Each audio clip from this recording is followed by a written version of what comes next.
Now it's, as Rachel informs you and me as of seconds ago, it's live on the website that we're opening it up to 50, age 50 and above.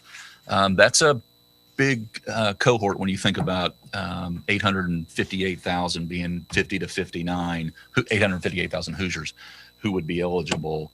But with the new J&J approval, we're obviously able to do more. And we can talk a lot more about that in detail as the hour unfolds. But one thing that's allowed us to do is host mass vaccination sites in multiple areas. 4 we have in the queue, 1 coming up this Friday at the Indianapolis Motor Speedway. So thanks to the pit crew out there for making this all possible. We've had, as of right now, 4,200 Hoosiers sign up on Friday. We've had more than 3,000 Hoosiers sign up on Saturday. We'll be there on Sunday as well, and we take that as a very good sign. We're also that next week we'll be down at in Sellersburg, Indiana, down southeastern Indiana, at Ivy Tech. Thank you to Ivy Tech for making this possible as well. And we're scheduling people there already, as you might imagine. And then we'll be up at Notre Dame. Thank you to the Fighting Irish. And then we'll also be in Gary. We'll hear from Dr. Box later in just a few moments, and then we'll hear from Dr. Weaver, and we'll hear from Dr. Walker up in Lake County as well inside this hour, and Dr. Shirley, who's been very instrumental, Dr. Walker and Dr. Shirley, in making this all. I mean, you started working on this a few days ago, but this has really come together fast, and then we'll be able to replicate this in some other areas. Having said that, I did not receive an order from you, but I did receive a very, shall I say, strong recommendation to walk the walk and not just talk the talk, and practice what I preach and be an example. So I will come this Friday, get my vaccination. I do qualify now, so I'm not cutting in line, but I'm eligible, and I want to be a good example on that front. I'm also pleased to report that Representative Shackelford will also be out Friday at the IMS, as will Senator Bray, as will Senator Taylor. So there's a number of folks.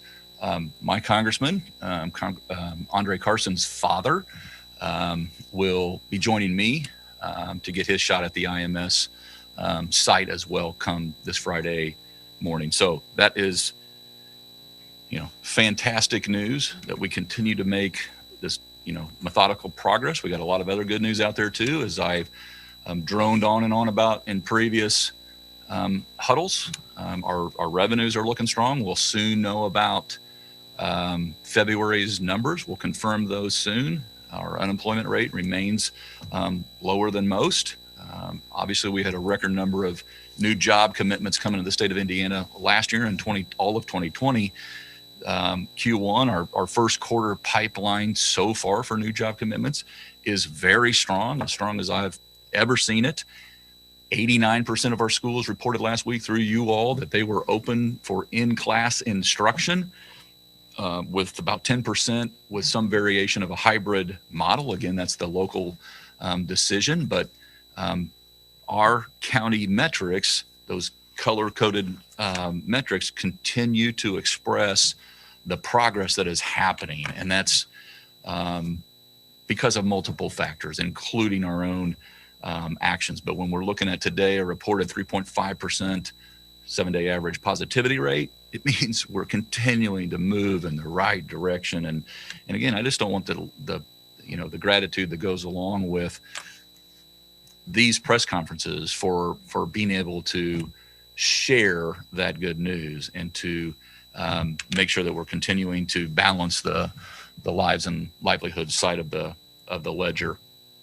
We're obviously coming up on Saturday, which is March 6th, which is a year to date of our first reported case.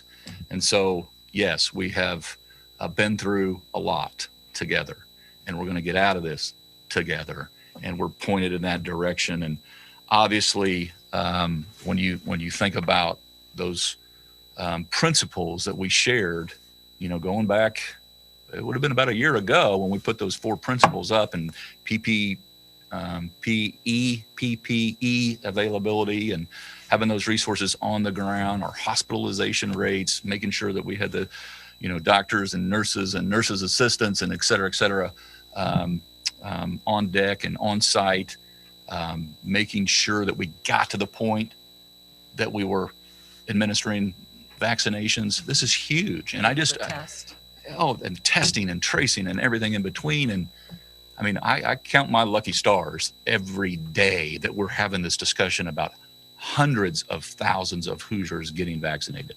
And we're not waiting 7 more years.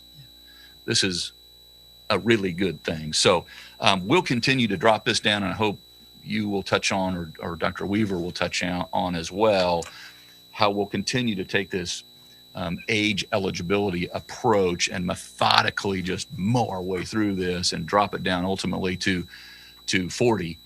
So we're at 50 right now, but when you stop and think about getting down to that 40 and having 90% of Hoosiers with comorbidities, by the way, covered because of a vaccination, or equal important, I'd love everyone to follow the lead, but have access to a vaccination. And we've tried to make that as easy as possible to schedule, get on your way, and get your life back. And so this is really good news. And March will again be a key month for most around the country, but certainly for the state of Indiana, on the pace that we're going. So I say all that to not only tee you up, but to also say we did learn yesterday. I was on a phone call with the White House with the COVID-19 task force, the entire team with, I'm assuming there were 49 other governors, but more than that when you include the territories. Got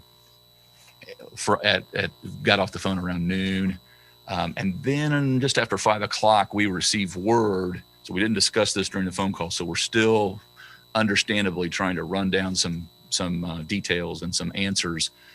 But we received word from the federal government that they were going to provide doses to the federal pharmacy program for teachers to become prioritized across the country, obviously, including here in the state of Indiana. So what that means to our teachers is, obviously, if you're 50 or older and you're a teacher, you're age eligible to go to any one of our sites. We've got almost 400 sites up and running.